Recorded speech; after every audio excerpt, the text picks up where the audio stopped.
Hello বন্ধুরা, কেমন আছো? নিশ্চয়ই ভালো আছো। তো দেখো আজকের মেনু কি করেছি। দেখো দেখো, ভাত করেছি, সাদা ভাত, ডিমের ঝোল, তারপরে এই যে এঁচোড়ের বড়া, এঁচোড়, চালের গুঁড়ো, বেসন, লঙ্কা কুচি দিয়ে বড়া। কচুর শাক করেছি, দেখো কচুর শাক করেছি।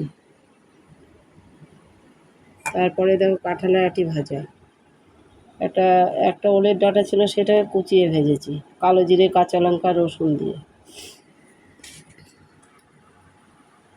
আর একটু আম আছে, একটু লেবু আছে, এগুলো দিয়ে এখন খাওয়া হবে। ঠিক আছে, দেখতে থাকো, ভালো থাকো, সুস্থ থাকো।